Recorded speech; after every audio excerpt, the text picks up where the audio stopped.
Selamat datang di Care for Indonesia.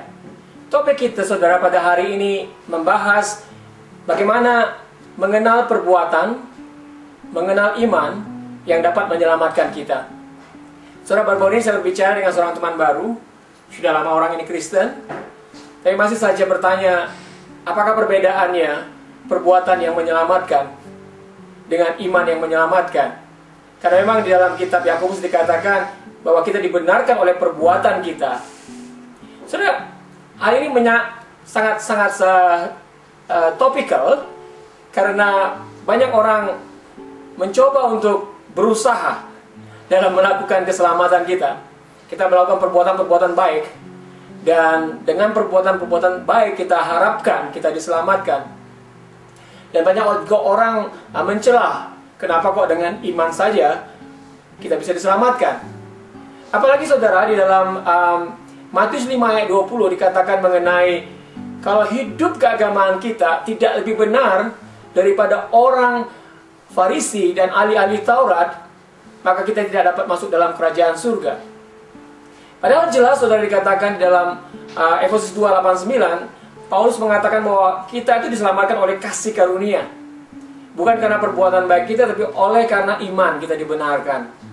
Tetapi dalam konteks Matius 5 ayat 20 ini membuat kita takut, karena ini perkataan Tuhan Yesus langsung begitu. Kalau hidup keagamaan kita tidak lebih benar daripada orang Farisi dan orang atau ahli-ahli Taurat, maka kita tidak mungkin masuk dalam kerajaan surga. Nah, renungkan saudara, orang Farisi adalah orang yang taat dalam melakukan hukum Taurat. Dan mereka bukan hanya melakukan hukum Taurat, tapi juga menafsirkannya, dan kemudian menunjukkan bahwa mereka melakukan tafsiran dari hukum Taurat itu dalam hidup mereka sehari-hari. Mereka melakukan saja sebagai satu legalisme yang ada dalam kebenaran yang mereka percaya pada waktu itu. Nah, dalam konteks Matius 5 ayat 20 ini, Tuhan Yesus mengatakan bahwa hidup keagamaan kita harus lebih benar daripada orang Yahudi atau orang Farisi dan ahli-ahli Taurat, untuk kita bisa masuk dalam kerajaan surga. Nah, di sini saya katakan cukup menakutkan saudara. Karena bagaimana mungkin saudara dan saya dapat melakukan seluruh hukum Taurat, dan bukan hanya melakukan itu, tapi melebihi orang Farisi dan orang Yahudi.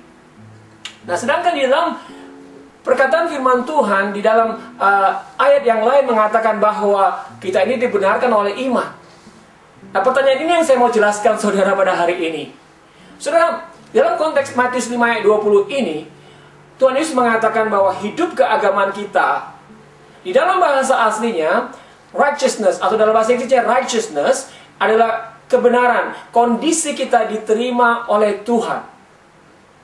Nah, ketika Yesus datang menyelamatkan manusia, Dia memberikan kondisi kita diterima oleh Tuhan dengan percaya kepada Dia. Percaya kepada Dia. Dalam arti, tidak ada perbuatan manusia yang dapat membuat kita diterima oleh Tuhan. Firman Tuhan jelas mengatakan bahwa kita ini telah jatuh ke dalam dosa. Jadi semua manusia itu ada dalam penjara dosa. Dan kita yang berdosa dan hidup dalam penjara dosa, bagaimana mungkin kita keluar dari penjara dosa itu dengan usaha baik dan usaha-usaha yang kita lakukan? Karena manusia itu telah jatuh. Saudara, untuk kita dapat keluar dari penjara dosa ini, seseorang perlu menyelamatkan kita. Dia perlu berbuat bagi kita. Dia perlu menanggung segala dosa kita, sehingga kita bisa keluar dari penjara dosa ini. Dan inilah saudara yang dilakukan oleh Tuhan Yesus. Dia mati di kayu salib, memberikan dirinya, mengorbankan dirinya saudara, untuk menjadi upah dosa bagi kita. Sehingga kita yang percaya pada perbuatannya di kayu salib, kita bisa dikeluarkan dari penjara dosa. Nah, konteks iman percaya kita kepada perbuatan Tuhan Yesus, itulah yang dapat menyelamatkan kita. Bukan perbuatan kita yang dengan usaha kita sendiri dapat bisa keluar dari penjara dosa ini. Saudara, sebagai manusia, saudara, kita cenderung untuk menghargai usaha kita. Sehingga kita bisa akhirnya boleh berbangga, oke, saya telah melakukan kerja keras. dan akhirnya saya mendapatkan.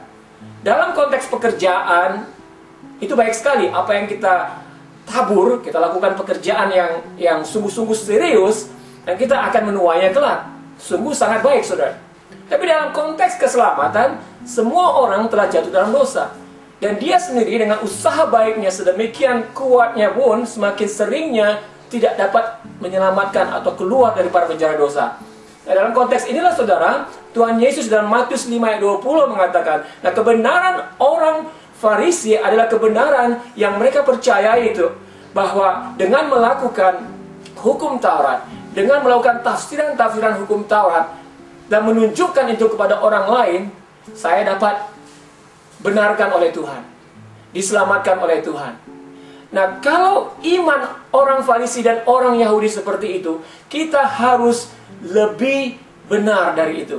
Nah, dalam konteks yang Tuhan Yesus ajarkan di sini adalah konteks bukan kita melebihi perbuatan kebenaran mereka, tetapi mempercayai kebenaran yang baru. Saudara, iman percaya kita kepada perbuatan Tuhan Yesus, itulah yang melampaui orang-orang Farisi dan ahli-ahli Taurat. Sebab iman mereka adalah kepada perbuatan mereka, ibadah, ritual yang mereka lakukan tiap-tiap hari.